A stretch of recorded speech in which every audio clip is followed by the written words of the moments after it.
Salut et bienvenue dans ce nouveau récapitulatif de film intitulé The Salvation. Dans la scène d'ouverture, nous voyons John Jensen, qui attend à une gare avec son frère Peter.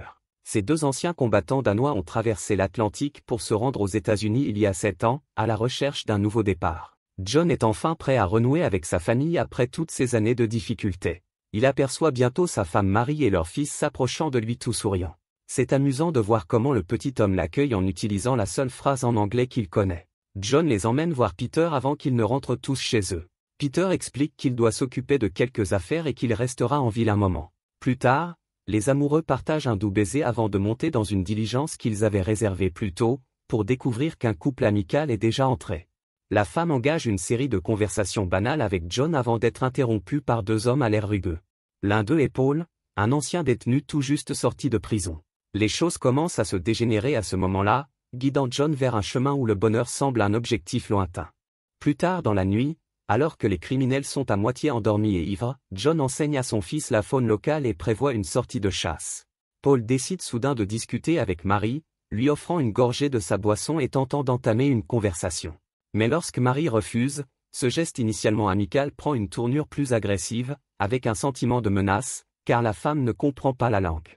John lui dit en danois de faire semblant, mais Paul refuse de céder, assimilant le silence de Marie à celui de sa propre femme, prétendant qu'elle est muette parce que des Indiens lui ont arraché la langue. Il flirte avec Marie, mais c'est John qui intervient, répondant à chaque question et gardant le contrôle. Paul intensifie la situation en saisissant la robe de Marie et en menaçant d'utiliser la violence. John intervient en demandant à Paul de se retirer, mais l'autre truand sort un revolver et le braque sur lui, tout en observant les tortures de sa femme. John chuchote en danois à Marie, lui conseillant de mordre l'oreille de l'homme. John désarme rapidement le gangster, prenant possession de l'arme. Il sauve sa femme, mais commet ensuite l'erreur de demander à son fils de saisir l'arme du gangster. L'enfant s'agenouille pour prendre le pistolet, ce qui donne au gangster l'occasion parfaite de le capturer en plaçant un couteau sur sa gorge. John est forcé de sauter ou sa famille sera tuée. Il fait une pause, essayant de dire quelque chose à Marie, mais il est jeté hors de la diligence et roule sur le sol en herbe en contrebas. John se précipite après la diligence, mais elle disparaît rapidement de sa vue.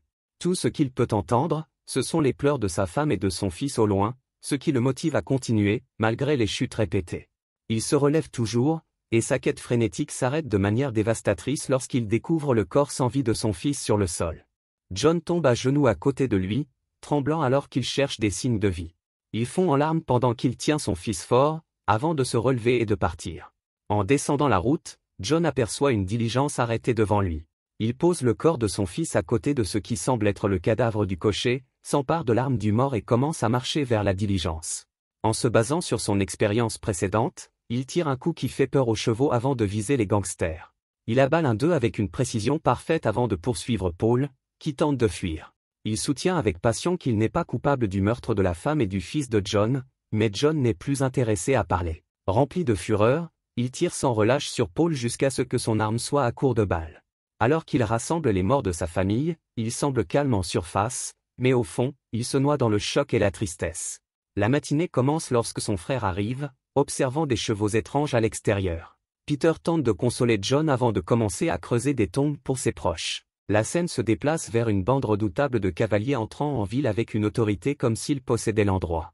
Henri Diru, une figure imposante avec un passé sombre en tant que colonel lors des guerres indiennes, se distingue. Il descend de cheval aux côtés du grand moineau, Nathan Keane, un véritable homme de tous les métiers qui joue sans effort les rôles de maire, prêtre et croque-mort. Après avoir découvert 2 de ces hommes morts à proximité, Diru exige des explications.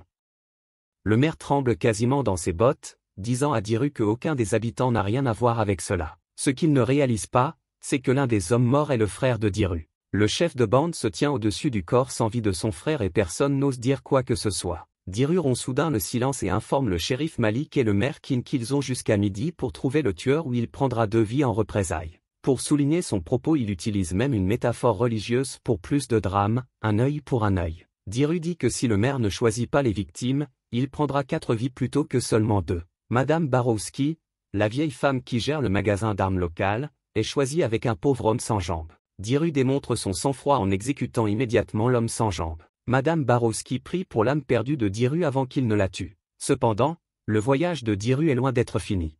Il a besoin de plus qu'une vieille femme et d'un homme handicapé. Il va jusqu'à tuer une troisième victime devant sa femme, satisfaisant ainsi son appétit de sang. C'est étrange comment Diru semble au-dessus de la loi, car même le shérif conseille à tout le monde de rester silencieux. Il s'avère que les habitants payaient régulièrement la bande de Diru, prétendant que c'était pour leur protection. Maintenant, il veut doubler leur paiement jusqu'à ce que le shérif découvre l'homme qui a tué son frère. Plus tard dans la même journée, les frères Jensen préparent leurs affaires et se dirigent vers l'ouest. Les gens les reconnaissent comme les seuls tireurs compétents de la région, soulevant des questions sur leur implication dans le meurtre du frère de Diru. À leur arrivée à Black Creek, quelqu'un dans la ville les signale rapidement au shérif. À présent John tente de vendre leur terrain au maire Keane, mais le maire Cupid lui offre à peine la moitié de ce que John l'a acheté 6 ans auparavant. Keane décrit ensuite que le meurtre du frère de Diru la nuit précédente, dans une diligence, a poussé Diru à augmenter ses frais et à faire chuter les prix des propriétés. Ce n'est que maintenant qu'il comprend qu'il a tué le frère de Diru.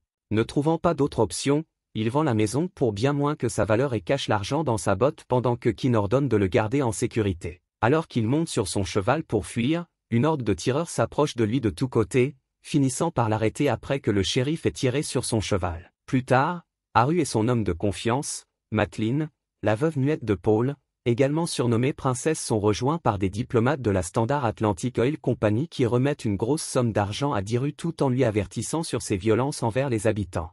Ils expliquent qu'ils ont dû couper le lien de Black Creek avec le gouvernement fédéral pour que le shérif Malik ne puisse pas demander d'aide. Peter est bientôt arrêté également, malgré le fait qu'il semble avoir bien résisté et donné quelques coups aux députés durant son arrestation. Le shérif Malik a ensuite une conversation de cœur avec John, lui disant que Diru était autrefois une personne bien avant que le conflit indien ne le corrompe. Il dit à John qu'il doit se rendre et que sa mort leur achètera du temps jusqu'à ce que l'aide du gouvernement fédéral arrive. Le lendemain matin, le shérif livre John aux soldats de l'Arrow après lui avoir donné un échantillon de Knucklepie. Il le ligote à un poteau en bois près du bureau de Diru. Lorsque Diru et Madeline arrivent, John leur informe que son mari bien-aimé a tué son fils et violé sa femme, mais Diru l'interrompt avec un coup de poing puissant. On dirait que Diru a l'intention de laisser John et son fils mourir de déshydratation alors que le soleil tape sur John et que les vautours tournent au-dessus, prêts à dévorer sa chair. Le maire qui n'apparaît, mais au lieu d'assister, il vole l'argent et les bottes de John, puis rejoint Diru et l'appelle par son prénom comme s'ils étaient amis.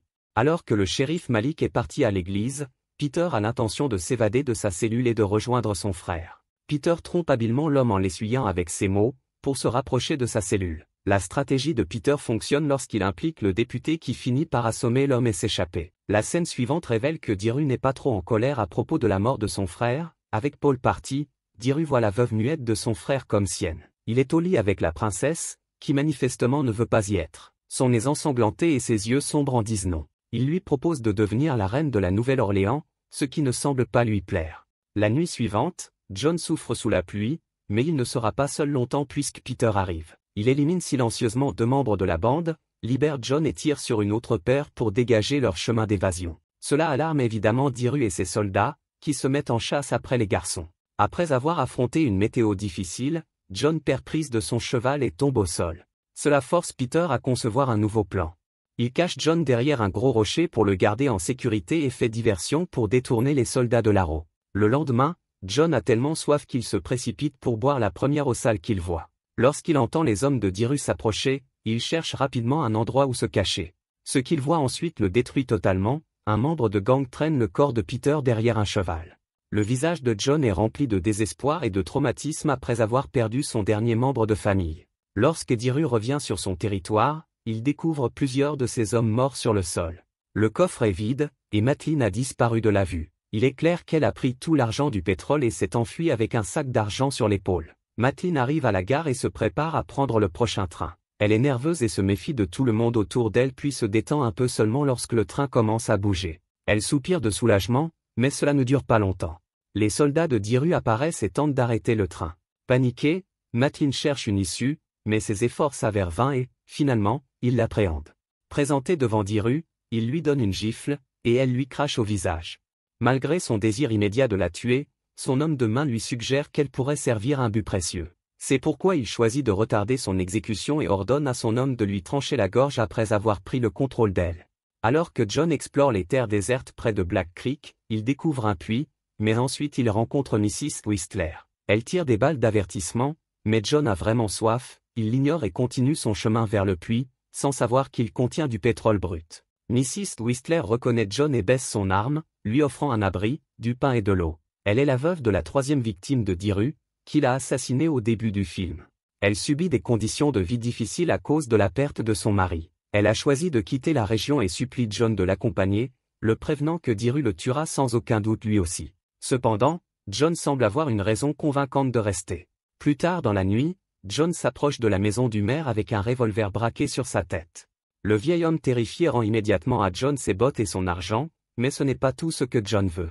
En interrogeant le maire, John découvre que celui-ci a également acheté le terrain de Mrs. Whistler, bien que les actes de propriété pour elle et John ne soient pas accessibles.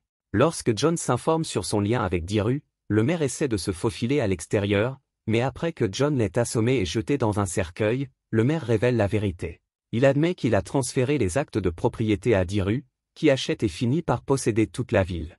Après cela, John visite l'ancien magasin de Mrs. Barowski, qui est désormais géré par son jeune petit-fils, pour acheter des munitions et des substances explosives. Pendant qu'il y est, il dit à Vieck d'avertir le shérif des pratiques sales du maire qui naît de Diru. Lorsque Vieck découvre que John a l'intention de faire face au groupe de Larrow seul, il voit une opportunité d'exercer sa vengeance pour la mort de sa grand-mère et insiste pour le rejoindre. Le lendemain matin, John utilise ingénieusement 3 leurres. Le premier est le cercueil contenant le corps de Keane, qui attire l'attention de l'ennemi. Diru lui-même ouvre le cercueil et ordonne à ses troupes de le brûler. Pendant ce temps, Vieck allume un incendie à proximité pour détourner encore plus l'attention des troupes de Larrow. Vieck commence à tirer au moment parfait malgré sa nervosité. Puis le groupe découvre que les écuries sont également en feu, tandis que les hommes de Théo tentent de secourir les chevaux coincés. John les prend un par un depuis sa position cachée. Vieck choisit de se faufiler sur le toit d'un bâtiment pour avoir un point de vue tout en transportant une bouteille de liquide inflammable. Peu se doute qu'en raison des grincements du plafond, un membre de gang fume une cigarette là où il se trouve. À l'écoute du bruit, le gangster monte dans la pièce où le bras droit de Diru retient Madeline. Alors que Vieck tire et blesse un membre de gang, un autre dans le même bâtiment ouvre le feu sur le plafond, tuant le jeune homme. Alors que nous entendons son cri et le bruit de la vitre brisée, le gangster se sentait confiant, le liquide inflammable s'échappe à travers le plafond et enflamme sa cigarette, mettant le feu à tout le bâtiment. Pendant que John n'a même pas le temps de traiter la mort de Vieck, il remarque un gangster portant Madeline sortant du bâtiment en flammes. Avec une concentration aiguisée, John tire et touche le gangster à la jambe, le forçant à tomber du rebord. Juste après avoir éliminé le gangster, un gang membre découvre où se cache John à cause des coups de feu et commence à tirer aveuglément au mur. John joue maintenant à chat et à la souris avec sa prochaine victime, cachée dans un tunnel sous le sol. Le membre de gang aperçoit le canon du revolver de John et commence à tirer dans le sol pour le toucher, mais il tombe dans un piège. En essayant de jeter un œil à travers les fissures des carreaux, John le plante dans l'œil avant de le capturer et de lui trancher la gorge de manière sauvage. Dans la foulée, John commet une terrible erreur en restant ouvert et en oubliant Diru. Bien sûr, Diru ne laisse pas passer l'occasion, tirant un coup qui renverse John au sol. Il semble avoir perdu le combat, mais Diru admet qu'il l'a sous-estimé. Juste lorsque tout semble désespéré, le sauveur de John apparaît de nulle part. Madeline tire 2 fois sur Diru sans hésitation, finalement, John tire l'homme dans la tête pour le tuer. Après cela, John et Madeline se retrouvent à pointer leurs armes l'un vers l'autre, mais ils réalisent rapidement qu'ils ne sont pas les véritables ennemis ici. Bientôt après, Malik et son équipe arrivent, félicitant John d'avoir épargné la communauté de la colère de Diru. Cependant, à l'arrivée de Madeline, le shérif devient immédiatement vigilant, anticipant des problèmes potentiels. C'est alors que John intervient, affirmant qu'elle est sous sa protection. Tous deux ont leur arme à la main, indiquant au shérif de se retirer. Après que le shérif et ses hommes soient partis, l'homme silencieux et la femme muette commencent un nouveau voyage. Cela sera sans aucun doute parsemé de silences maladroits, mais qui sait, peut-être que tout ira bien et que ces deux-là formeront un joli couple paisible après tout. Merci d'avoir regardé. Si vous êtes nouveau ici, n'oubliez pas de vous abonner et d'activer la cloche de notification pour plus de résumés. Portez-vous bien et à la prochaine.